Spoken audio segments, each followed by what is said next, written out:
Hello students, we were doing the chapter design and maintenance of canals using tractive force method, and in this chapter we have already seen sediment transport, okay, and the importance of sediment transport and related to canals, flood control schemes and reservoirs and rivers.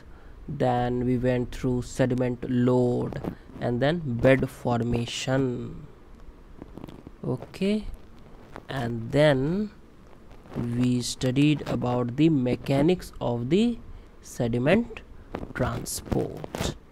Okay, we have done all this in our previous lecture. Now after that we have also studied a threshold motion of sediment. Okay, so we ended our lecture at this point. Okay, we will start from here now. So lastly we studied that a knowledge of the velocity at which the critical condition occurs is quite helpful. Definitely critical condition किस velocity पे होगा इसका ज्ञान तो हमें होना ही चाहिए, है ना। ठीक है, यहाँ पे हमने प्रीवियस लेक्चर को एंड किया था कि ज्ञान हमें होना चाहिए क्रिटिकल कंडीशन किस वेलोसिटी पर है।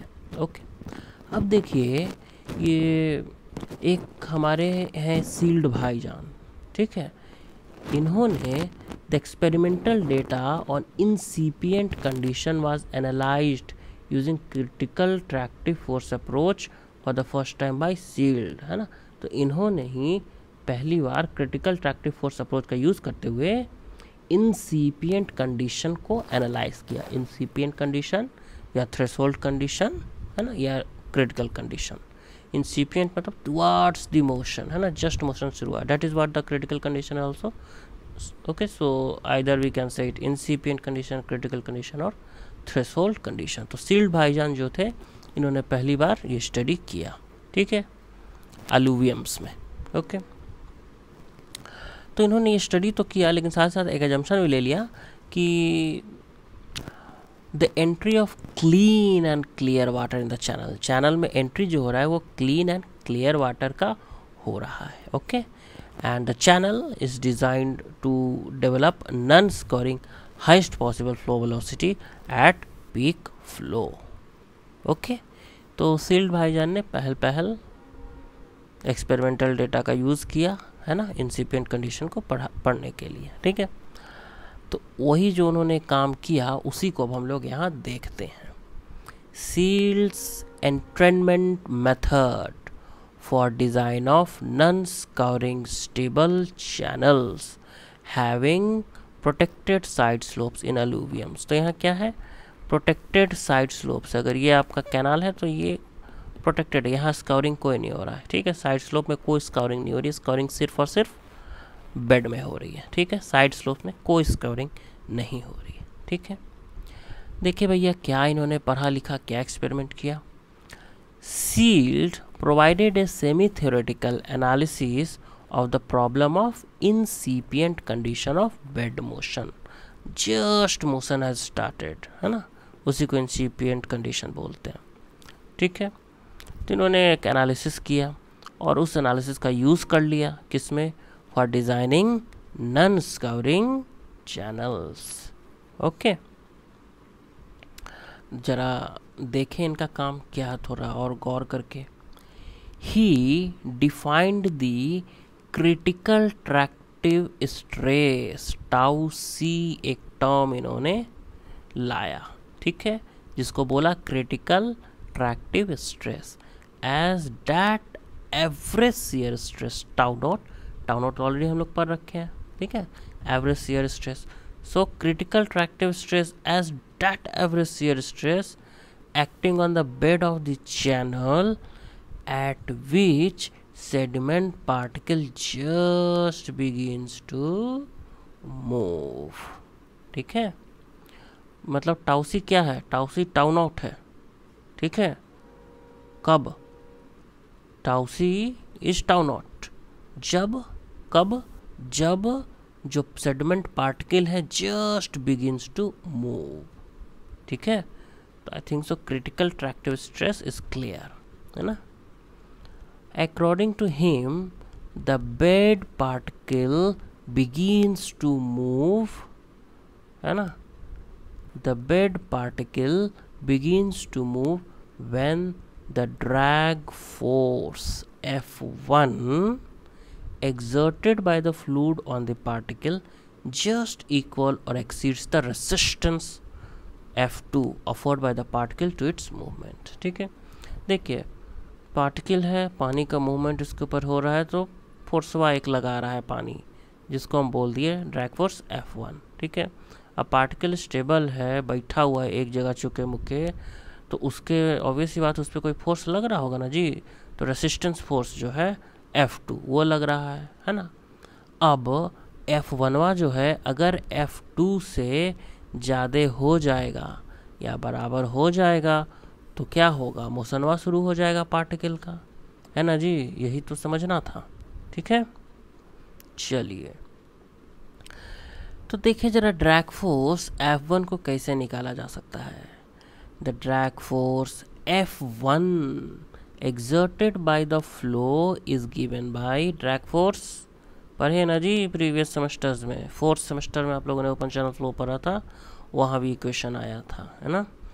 तो drag force F1 is equal to K1 CD D square half rho W V naught square. क्या क्या है जी, तो K1 a factor depending on the shape of the particle. ठीक है, पार्टिकल शेप के ऊपर एक फैक्टर है वो K1 है। Series coefficient of drag, okay. D is the diameter of the particle, okay. Rho W आपको पता है डेंसिटी ऑफ वाटर, और वी नॉट इज, देखिए जरा ध्यान से, the velocity of flow at the top, the velocity of flow at the top of the particle। top of the particle मतलब क्या, पार्टिकल सब कहाँ है, एकदम बेडवे में है ना जी, बेड ऑफ द चैनल। तो टॉप ऑफ द पार्टिकल मतलब at the bottom of the channel की बात हो रही है। ठीक है, तो V naught is the velocity of the flow at the top of the particle that is at the bottom of the channel.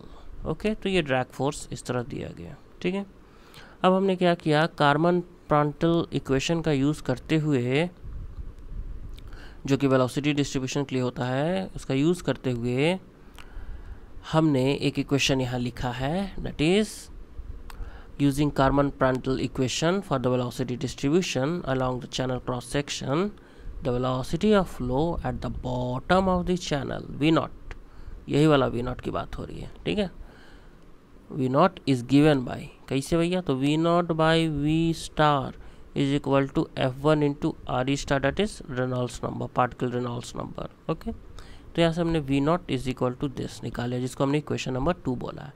We star क्या है भैया, तो it is shear friction velocity given by under root tau naught rho W. Okay, R is the Reynolds number. Also coefficient of drag, यहाँ देखिए coefficient of drag CD की बात कर रहे हैं। ठीक है, जो यहाँ लिखा हुआ है, coefficient of drag is given bye F2 RE, okay, Reynolds number. Again इस इक्वेशन 2 और 3 को 1 में पुट कर दीजिए, जो CD निकाले यहाँ से और जो V नॉट निकाले, दोनों को पकड़ कर लाइए और यहाँ पुट कर दीजिए इसमें। ठीक है, तो फाइनली जो आपका F1 निकल कर आएगा, पुट कर दीजिए इस तरह। ठीक है, तो F1 जो निकल कर आएगा K1 F2 F1 square half D square rho W V star square RE star cube.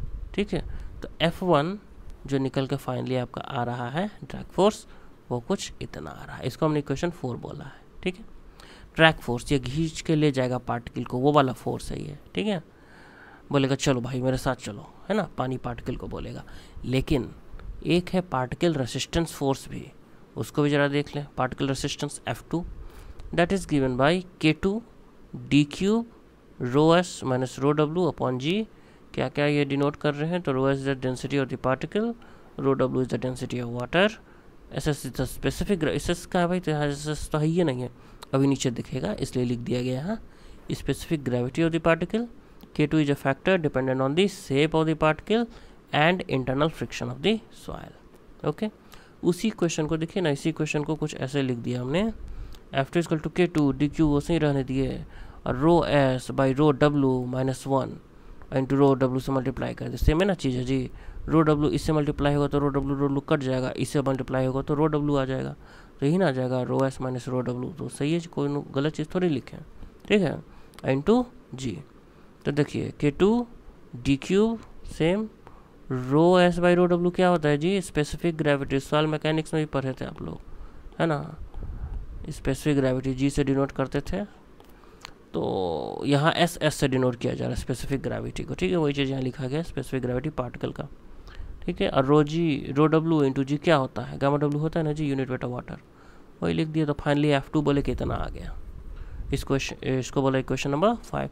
और क्रिटिकल कंडीशन में बात तो हम लोग इंसिपिएंट कंडीशन या क्रिटिकल कंडीशन इसी की बात में कर रहे हैं जी। तो जो क्रिटिकल कंडीशन पे इक्वेटिंग इक्वेशन 4 और 5 को इक्वेट कर दीजिए, and introducing subscript C to denote critical condition we get, ठीक है, क्या मिलेगा, दोनों को this is equal to that कर दीजिए, ठीक है, उसके बाद इधर उधर घुमा दीजिए, ओके। और फाइनली जो आपको निकल कर आ रहा है वो क्या निकल कर आ रहा है, इधर उधर घुमाने के बाद ये इक्वेशन, ठीक है। अब हमको ये भी पता है कि rho W V star square critical is equal to tau C, ठीक है। तो ये पूरे के पूरे चीज़ों का इसी की बात कर रहे हैं, ये पूरे के पूरे चीज़ों का यूज़ करते हुए फाइनली जो इक्वेशन आपको मिलेगा वो ये मिलेगा, ठीक है, tau C upon gamma W into D bracket S S minus 1 that specific gravity minus 1 is equal to some function of Reynolds number, that is some function of Reynolds number. तो ये question बड़ा important है, इसको रखना होगा ध्यान में, ठीक है, ओके। अब देखिए ये वाला कहाँ से आया दिमाग में, चला जी, ये कहाँ से आ गया है, यहाँ लिखे थे ना, देखिए ये वाला, इसी का यूज़ किया है हमने वहाँ, ठीक है, ओके। अब देखिए जो LHS है ना, लेफ्ट हैंड साइड का जो टर्म है हाई वाला, is a dimensionless number, okay, and is called, क्या नाम इसको दिया गया, Shields entrainment function, Shields entrainment function और डिनोटेड बाय FS। तो इसके जगह लिख देंगे हम लोग ये FS is equal to some function of RE particle Reynolds number at critical stage of bed movement in a channel in alluvium, okay.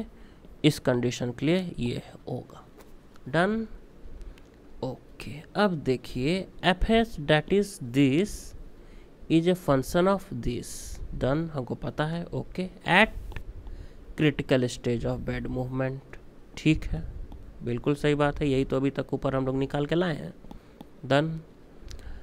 अब देखिए Shields did some experiments and plotted a graph between FS, ये दोनों के बीचवा एक graph इन्होंने बनाया, समझे, कुछ एक्सपेरिमेंट्स वगैरह किया, इन दोनों के बीच एक ग्राफ प्लॉट किया, that is Shields entrainment function and particle Reynolds number के बीच एक ग्राफ प्लॉट किया। देखिए ग्राफ कितना सुंदर है, ये है ग्राफ, यहाँ इन्होंने FS रखा है सील्स एंट्रेनमेंट फंक्शन, और यहाँ इन्होंने पार्टिकल रेनॉल्ड्स नंबर रखा है, ठीक है, और इस दोनों के बीच इन्होंने एक ग्राफ को प्लॉट किया है, ठीक है।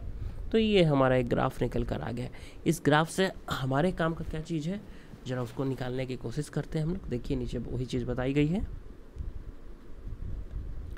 The application of this curve becomes more simple, और आसानी से इसका यूज कर सकते हैं हम लोग। कैसे भैया, when particle Reynolds number is more than 400, हाय देखे जरा, कहाँ है जी particle Reynolds number more than 400, ये तो 1 है, ये तो 10 है, ये तो 100, 6, यहाँ 400 यहाँ की बात कर रहा है। अच्छा एक चीज़ यहाँ हमको और दिख रहा है कि 400 के बाद ये लाइन जो है ना स्ट्रेट हो जाता है, ऐसे पूरा इधर उधर घूमले है, लेकिन 400 के बाद देख रही है ये भी स्ट्रेट हो जाता है, कुछ यहाँ से काम आ सकता है। चलिए देखते हैं क्या लिखा हुआ है। The application of this curve becomes more simple when particle Reynolds number is more than 400 as fs is constant and equal to 0.056. तो 400 के बाद ना जी जो fs है, ठीक है, ना fs ये जो आपका गया यही fs है, तो ये यहाँ के कांस्टेंट हो जाता है, ठीक है। After r equal to 400 it is constant और उसका वैल्यू 0.056 हो जाता है, ठीक है, ओके, हो जाता है कांस्टेंट। तो Reynolds number representing roughness has been found to be more than 400 when particle size exceeds 6 mm। ये जो Reynolds number है सबके लिए थोड़ी 400 के पार हो जाता है, ये सिर्फ और सिर्फ particle size more than 6 mm के लिए ही R की वैल्यू 400 से ऊपर होती है। इसका मतलब अगर पार्टिकल साइज D 6 mm से बड़ा है, ठीक है, D is greater than 6 mm, तभी हम लोग R की वैल्यू 400 से ऊपर लेंगे और Fs की वैल्यू 0.056 ले सकेंगे, ठीक है। Hence for designing non-scouring channels in coarse alluvium, Fs, ठीक है, Fs बोले तो क्या, Shields entrainment function is equal to 0.056, ठीक है, for D greater than 6 mm। ये बात है, ये चीज़ ग्राफ में हमें दिखाना। 400 से ज़्यादा के लिए हम लोग Fs की वैल्यू 0.056 कांस्टेंट ले सकते हैं, लेकिन 400 से ज़्यादा कब होगा, जब D की वैल्यू 6 mm से बड़ी होगी तब, ठीक है। The average shear stress cast on the bed of the channel by flowing water is given by, ये पहले हम लोग पढ़ रखे हैं कि टाउ नॉट बराबर क्या होता है जी, गामा WRS, ठीक है।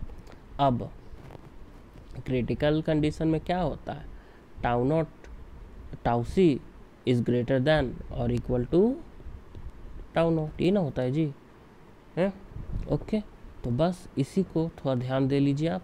तो टाउ नॉट इज, ये जो सिंबल है that is this part is greater than और इक्वल टू, अब टाउ सी की जगह हम लोग क्या लिख दिए, देखिए तो टाउ सी की जगह इन्होंने लिख दिया 0.056 into gamma W into D into S -1, ये लिखा है जी, देखिए तो, हाँ ये तो लिखा है ना, गामा W D SS -1 और 0.056, और टाउ नॉट की जगह क्या लिख दिया है, गामा WRS, हमें पता है ना जी कि नहीं पता है, पता है, ओके। चलिए, तो इसी को इस स्टेप से इस स्टेप पे आए, इस स्टेप से इस स्टेप पर आए, गामा W काट दिए, है ना जी, इस स्टेप से इस स्टेप पे आए हैं, SS की वैल्यू, G की वैल्यू लिख दिए 2.65, ठीक है। और फाइनली हमें मिला dy11 is greater than equal to RS, and final जो हमें मिलता है वो ये मिलता है D is greater than equal to 11 RS। तो मतलब ये जो पूरा का पूरा तिक्रमबाजी हम लोग किए, इसे निष्कर्ष क्या निकल कर आया, निष्कर्ष ये निकल कर आया कि D greater than equal to 11 RS। मतलब इसका मतलब this equation gives minimum size of bed material, है ना जी, minimum size of bed material और lining stone that will remain at rest in a channel of a given R and S। समझें, इसका numerical में यूज़ पड़ेगा, वहाँ पे देखिएगा, ठीक है। और एक रहे मित्तल जी और एक रहे स्वामी जी, तो इन्होंने मिलकर एक रिसर्च पेपर निकाला, उन्होंने कहा उसमें कि for all the values of D, देखिए ऊपर वाली चीज़ हमने जो पढ़ा है D ग्रेटर देन 6 mm के लिए ही पढ़ा है ना जी, ठीक है। इन्होंने कहा सब वैल्यू ऑफ D के लिए tau c in newton per mm square, ठीक है, tau c in newton per mm square can be given by 0.155 plus 0.409 dmm square, dmm मतलब d in mm square divided by under root 1 plus 0.177 dmm square, ठीक है। तो अगर d की value आपका ज़्यादा आ जाता है 6 mm से, तब तो ऊपर के क्वेश्चन यूज़ करें। 6 mm से कम अगर D की वैल्यू दी हुई है, D क्या है, पार्टिकल साइज है ना, डायमीटर ऑफ द पार्टिकल जो बेड में है, तो अगर 6 mm से कम है तो we can use this equation, okay. I hope यहाँ तक चीज़ें समझ में आई हैं। Let us try to solve this question now. An irrigation channel is to be constructed in coarse alluvium gravel with D75 size of 5 centimeter. Okay, 5 centimeter.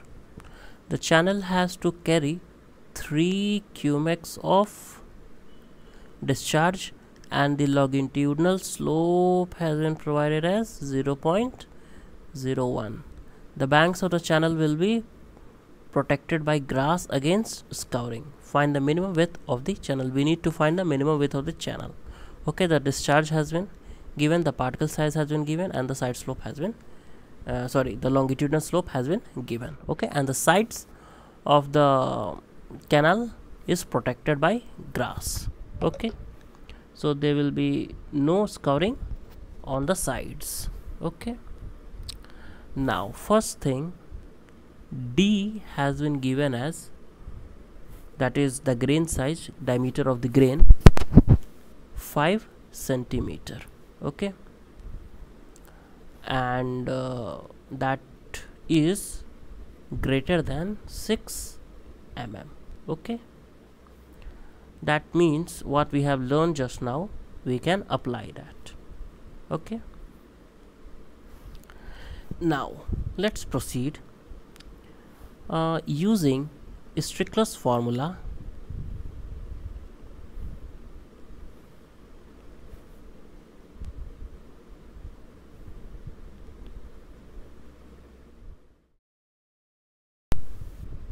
Manning's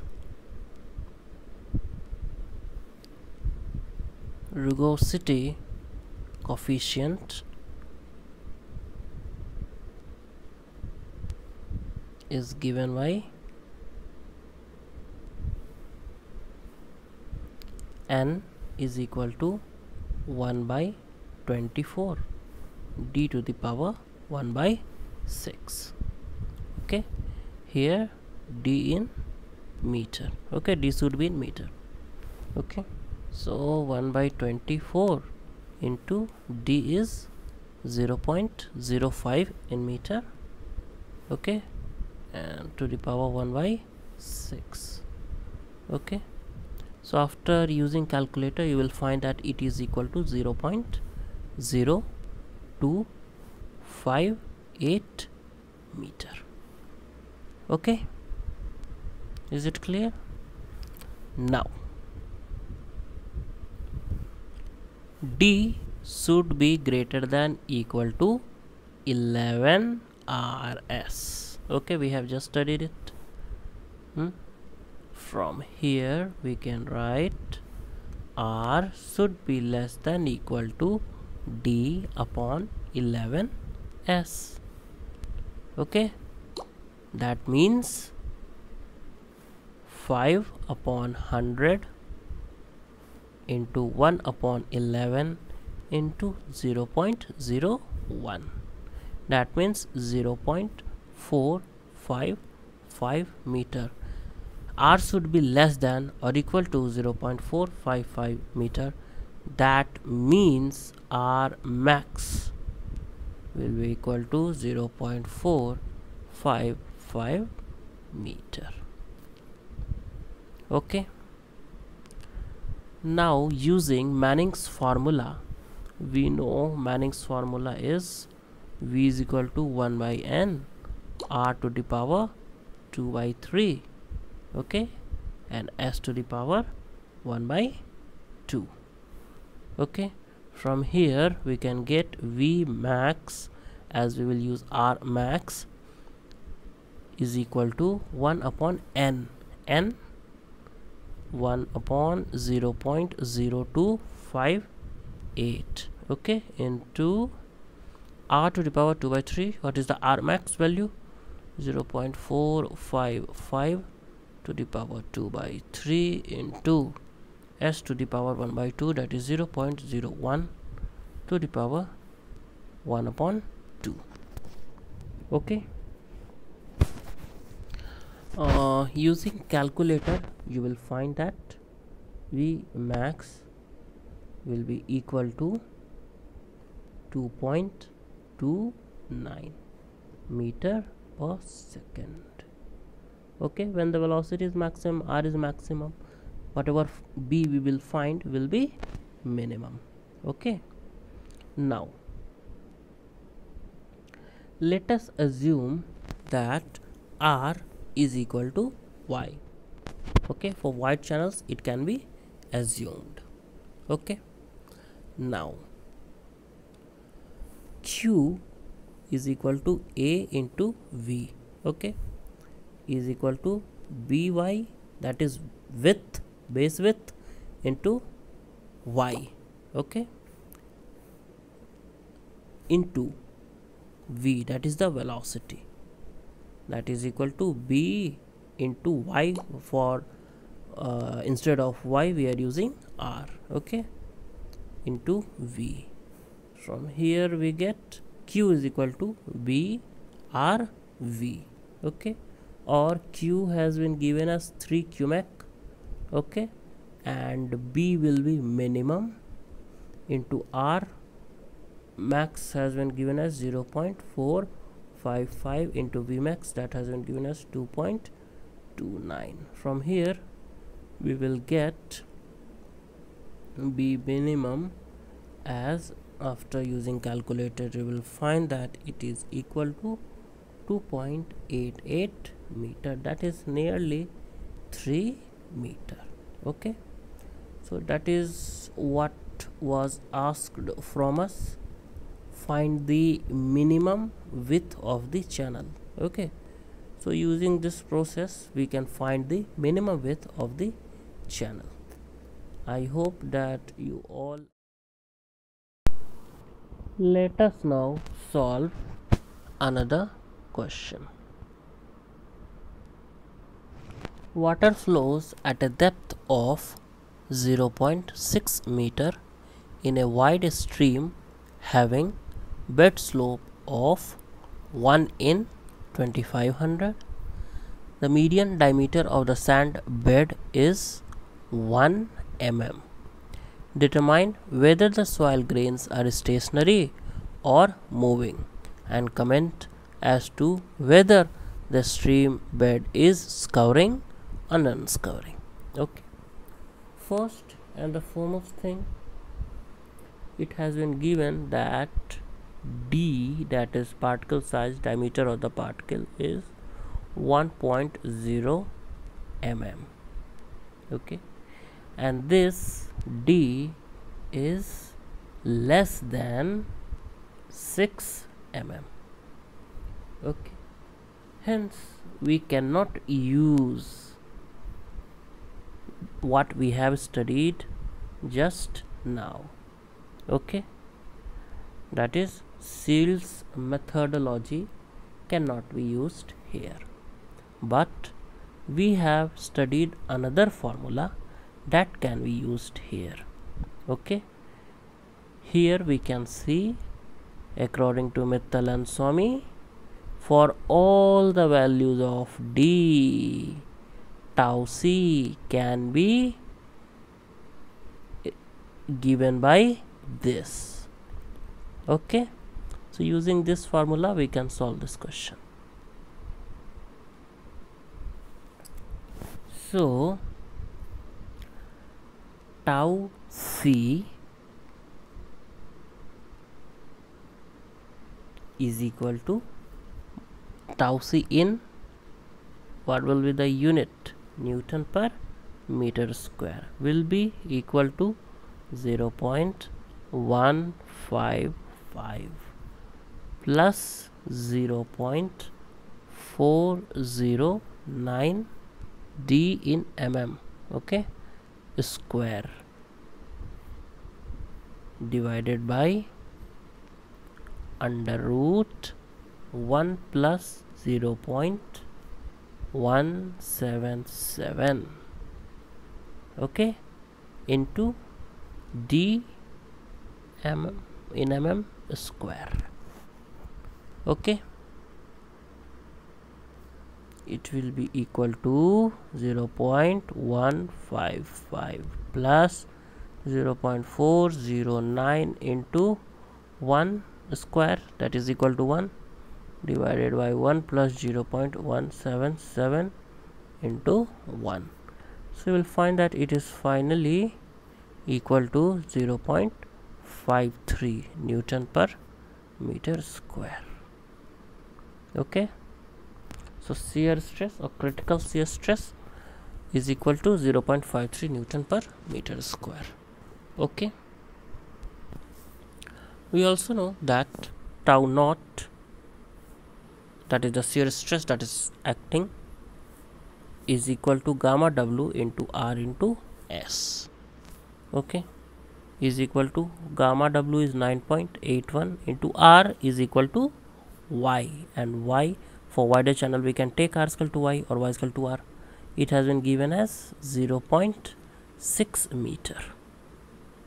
Okay, that is the flow depth. Okay, 0.6 into s. What is s? 1 in 2500. Okay, so it will be equal to, using calculator you will find that it will be equal to 2.35 into 10 to power minus 3. What is the unit here? It will be kilonewton per meter square. Okay, so same here, kilonewton per meter square. Okay, so finally we'll find that tau naught will be equal to 2.35 kilo and 10 to power minus 3 gone. It will be Newton per meter square. Okay, now we see that tau naught is greater than tau c. That means the particles will move, the bed movement will be there. Okay, critical, this is what? This is critical, है ना? Critical shear stress, and this is more, the shear stress is more than critical value, and hence there will be bed movement. Okay, so what we were asked, that whether the soil grains are stationary moving, so we can say moving. Okay, another question was, and comment as whether the stream bed is scouring and non-scouring. It is scouring. Okay, it will be scouring. Okay.